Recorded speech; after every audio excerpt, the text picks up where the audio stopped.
Halo Cubers,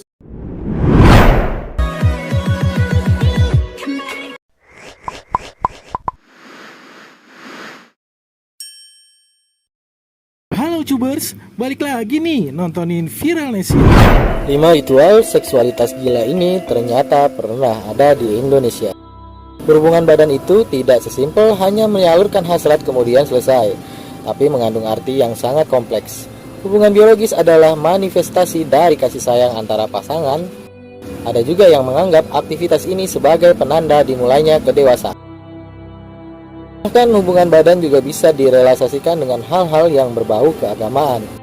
Seksualitas ini sendiri juga dikemas dalam berbagai ritual yang praktiknya dilakukan oleh banyak suku di dunia.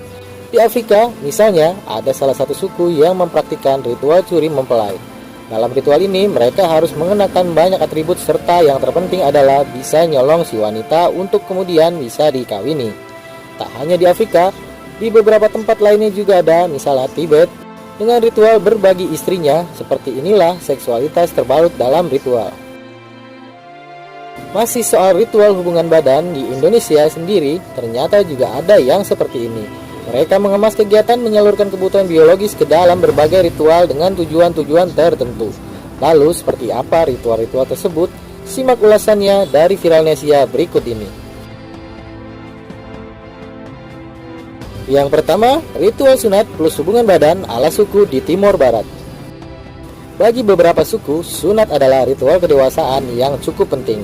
Peristiwa pemotongan ini jadi indikasi jika si remaja benar-benar sudah dewasa. Hal ini jugalah dilakukan oleh beberapa suku di Timur Barat Indonesia. Namun, orang-orang sana tak hanya mengemas sunat dengan pemotongan kulub saja, tapi juga menyelipkan aktivitas hubungan badan.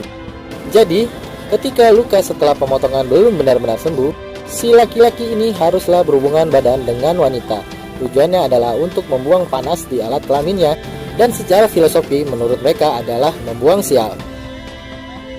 Ritual ini wajib dilakukan dan jika sudah sembuh, maka si laki-laki tersebut akan jadi pria sejati. Yang kedua, ritual hubungan badan dengan dukun.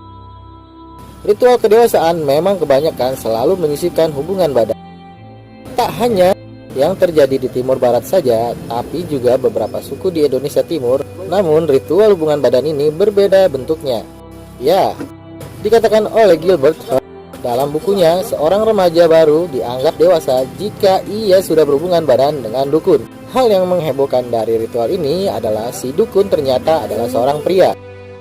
Jadi, ya, ini adalah hubungan antara sesama pria. Ritual ini juga wajib hukumnya jika seorang remaja akan beranjak menuju pintu kedewasaan. Yang ketiga, ritual hubungan badan ekstrim ala suku Kelepom. Ritual kedewasaan tak hanya dilakukan oleh pria saja, tapi juga para wanita, seperti yang dipraktikkan oleh suku Kelepom yang ada di Papua. Ritual kedewasaannya sendiri bisa dibilang ekstrim dan melibatkan hubungan badan juga. Jadi, bagi para gadis yang ingin dianggap dewasa, mereka harus melakoni ritual berhubungan badan dengan pria yang sudah menikah.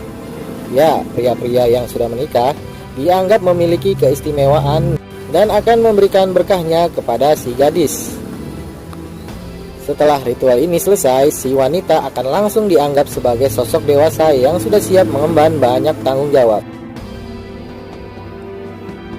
Perkawinan kuno yang bernama gemblak. Jadi, ketika usai melangsungkan upacara pernikahan, kedua mempelai akan berpisah tidurnya dalam beberapa hari. Si wanita akan tidur dengan keluarganya, sedangkan si pria akan ditemani oleh gemblak. Gemblak ini adalah seorang pria juga, tapi ia bukan laki-laki biasa. Gemblak menurut sejarahnya selalu tampak dan ia merupakan teman tidur dari warok atau semacam tertua atau orang penting di sana. Si pengantin pria dan gemblak ini biasanya juga melakukan hubungan badan.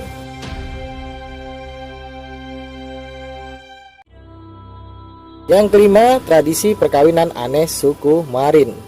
Dalam bukunya yang berjudul Manusia Irian, Jan Bollars berhasil mengungkapkan fakta aneh soal ritual perkawinan suku Marin yang ada di Papua ini.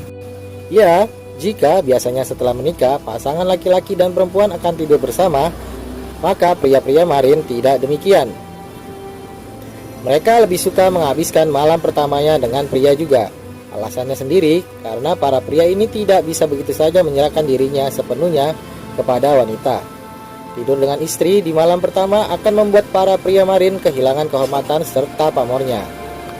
Seperti inilah ritual-ritual oleh suku-suku di Indonesia yang melibatkan hubungan biologis di dalamnya. Kalau berkaca dari kacamata modernitas, kita pasti akan menganggap ritual-ritual itu gila. Namun, bagi para praktisinya, ini adalah semacam kewajiban yang harus dilakukan, bahkan juga bernilai sangat sakral. Entah tidak diketahui apakah ritual-ritual di atas ini masih terjadi atau sudah lama ditinggalkan.